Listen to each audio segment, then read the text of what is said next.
What I'm going to share with you is some of the challenges that delay the progress in this disease. And we'll start with the challenge of diagnosis. And let's take this case. This is a 54-year-old female who first was seen in our department in 2010. And she came for evaluation whether she does have EGPA or not. Was evaluated by rheumatology and ENT. At that time, she had chronic sinus disease, had multiple surgeries that led to septal perforation. She had a very high eosinophil count. And she reported adult onset asthma. Her ANCA at that point was negative, and she also has mentioned that over her course she has had some pneumonia-like symptoms, and she also was diagnosed with possible pneumonia by chest X-ray, treated with high-dose steroid and antibiotics. And all along, her course, the main issue has been her chronic sinus disease. So she's been managed by steroid with a minimum dose around 15 to 20 milligram daily. So this question, this case is really very familiar to many of you, which we all are encountered with such cases. And this raised multiple questions. How do I diagnose this patient at this point? Does she really have EGPA? Am I really comfortable leaving her on this moderate dose of prednisone to control her symptoms, or am I justified to add another immunosuppressive medication? I'm not sure I'm going to answer all these challenging questions, but these are really very important questions that come to our mind when we encounter such a patient. And they all circle around the same question. What is the diagnosis of this patient? So let's see how can we diagnose her based on what we have in the literature, whether it's a diagnostic criteria or whether we can classify her under certain research as EGPA. If you look at the earlier diagnostic criteria, they were by Lanham, and to really have EGPA, you have to have asthma, which our patient does have. You have to have a high eosinophils, which she does have. But in addition, you have to have systemic vasculitis involving 2 or more extrapulmonary organs. So our patient does not meet the Lanham criteria for the diagnosis of EGPA. How about, can we classify her according to the ACR classification criteria as having EGPA? These are classification criteria, not diagnostic criteria.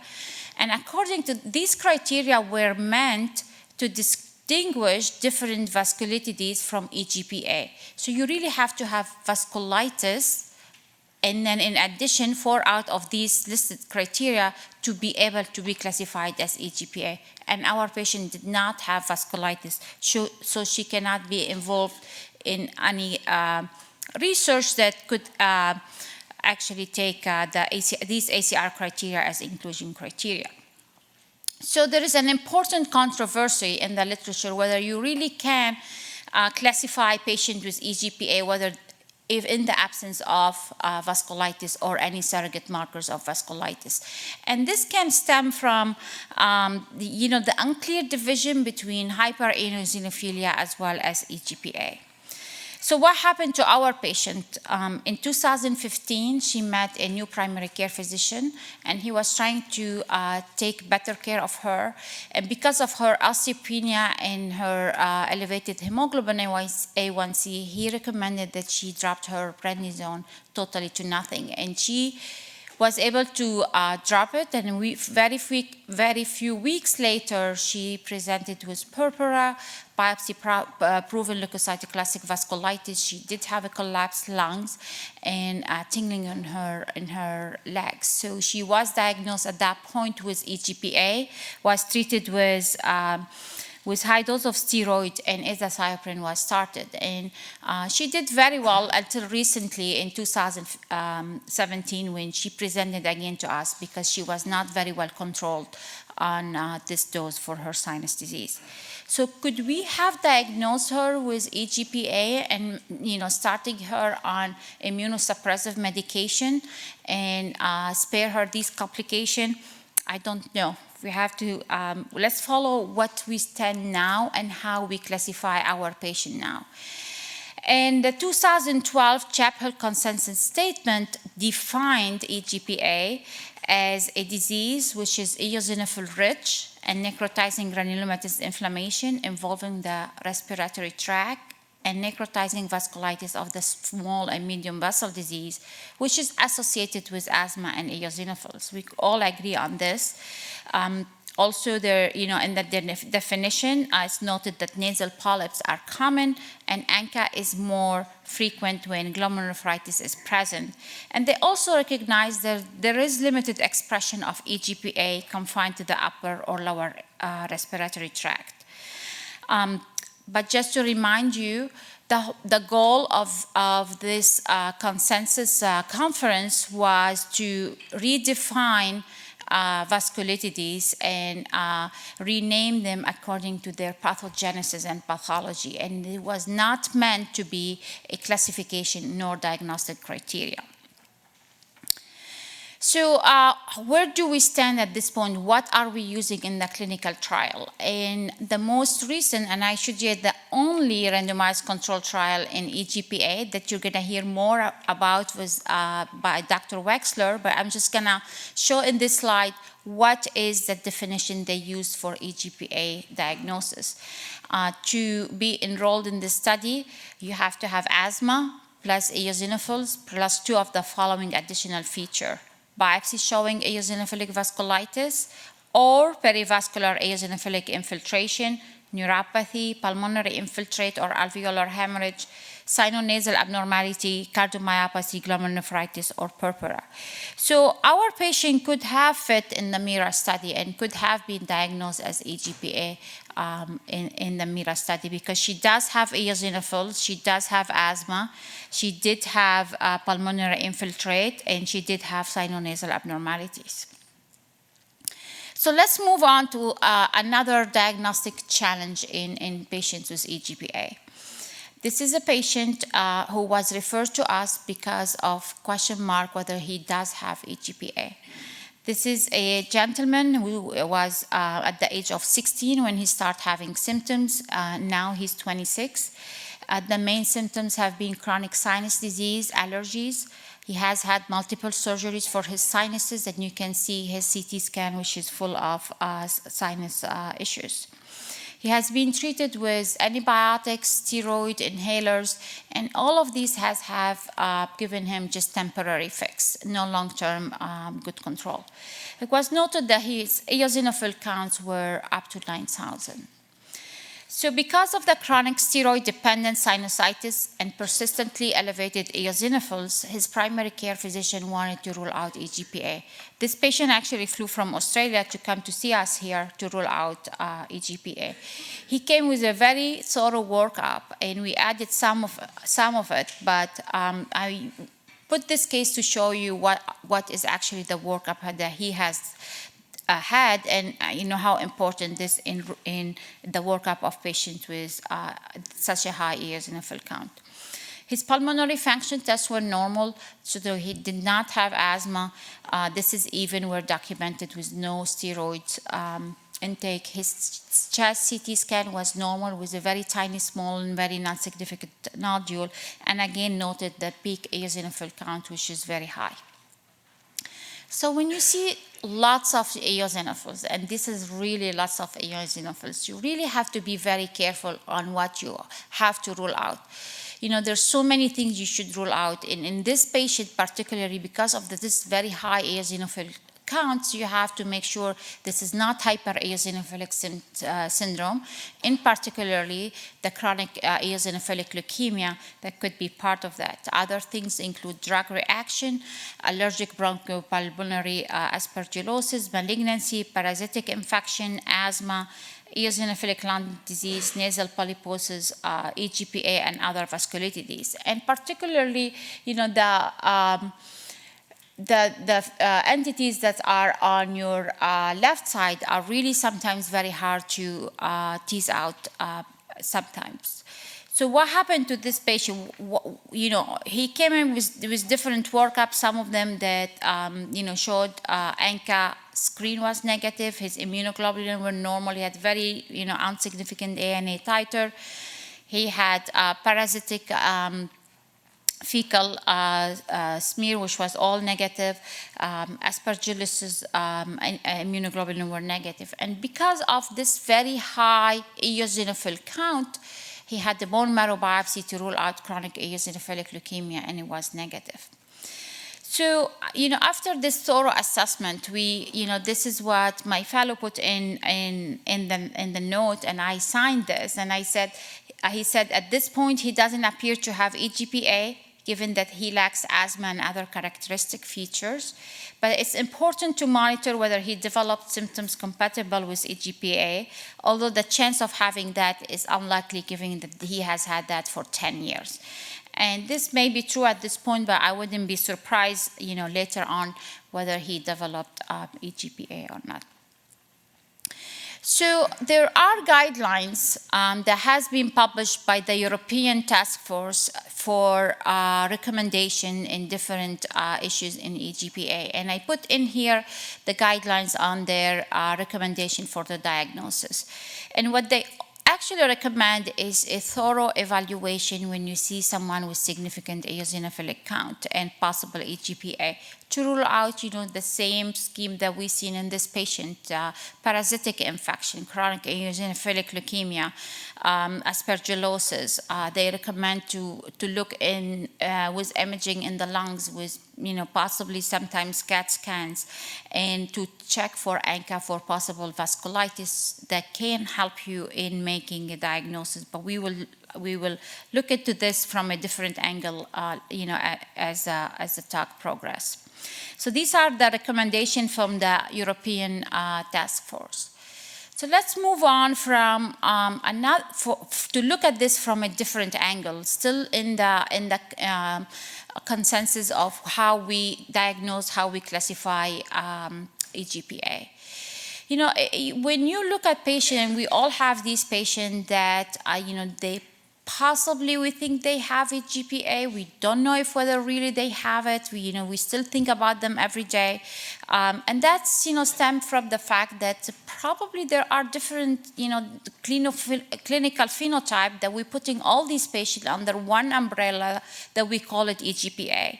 So let's look at that from two perspectives, from a clinical phenotype and from a genotypic perspective. So the most plausible subclassification that has been looked at in patients with EGPA is contrasting patients who are ANCA positive versus patients who are ANCA negative.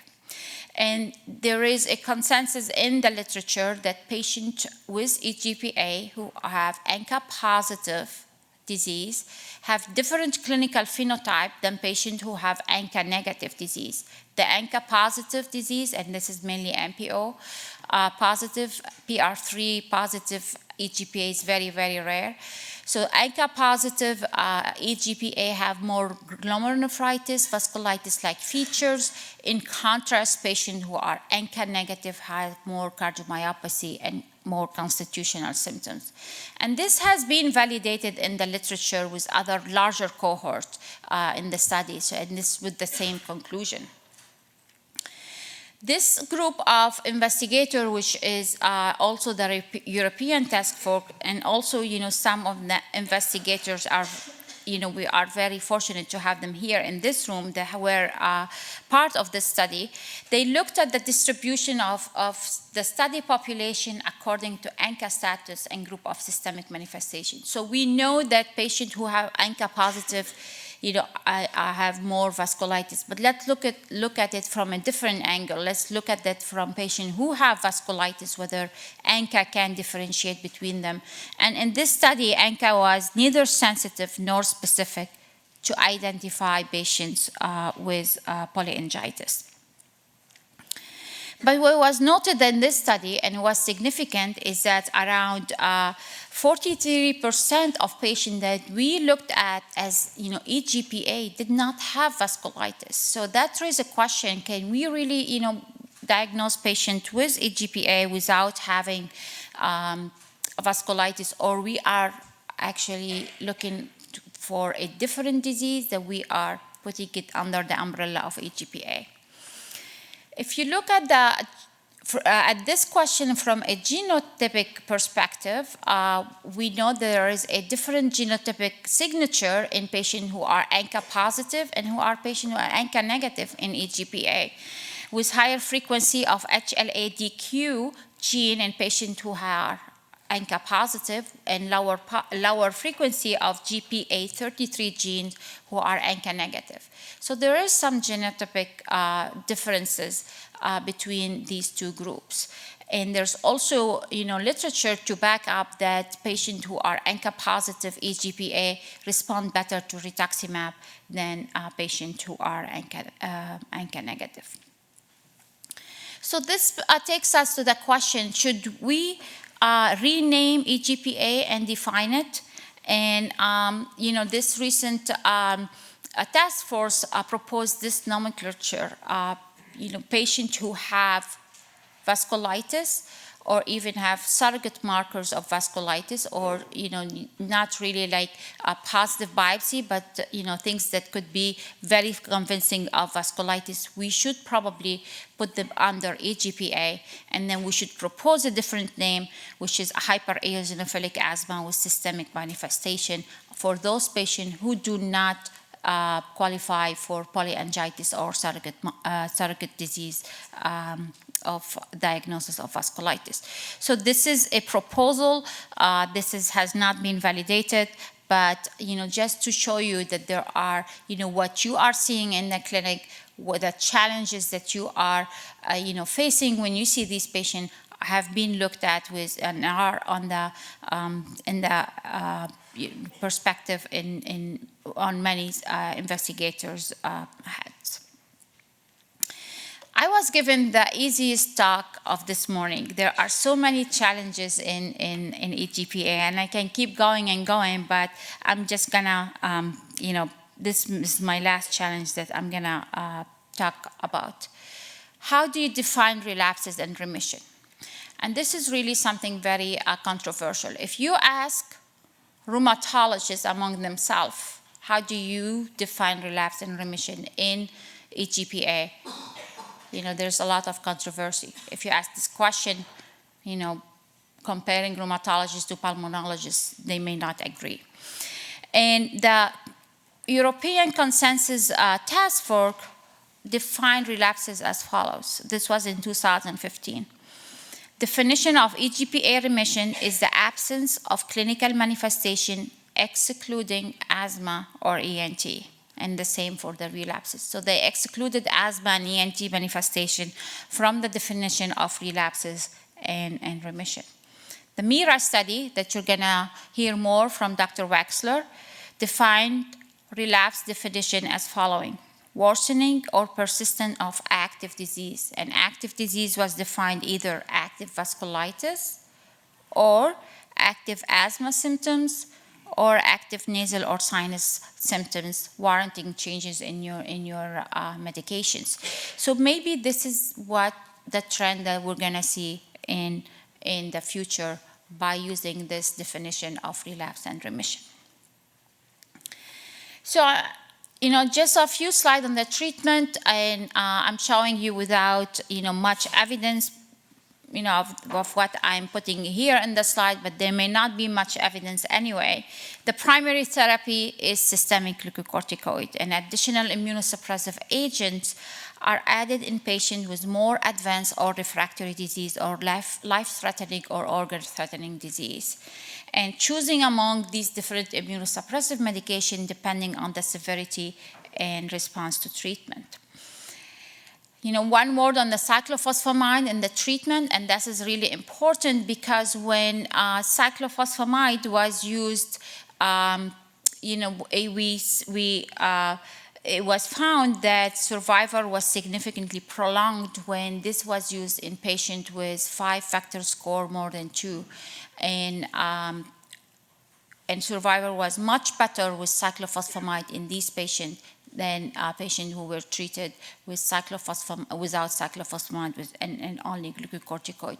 Just to remind you what is the 5-factor score, this is a score that was introduced in 1996 and revised in 2011, but it's used to stratify patients who to use cyclophosphamide or not was in 1996, and this really has led to better survival when patients who have used cyclophosphamide in those who has 5-factor score of 2 and more. And how do you count this score? It ranges from 0 to 2, and a score of 0 is given when none of these factors are present.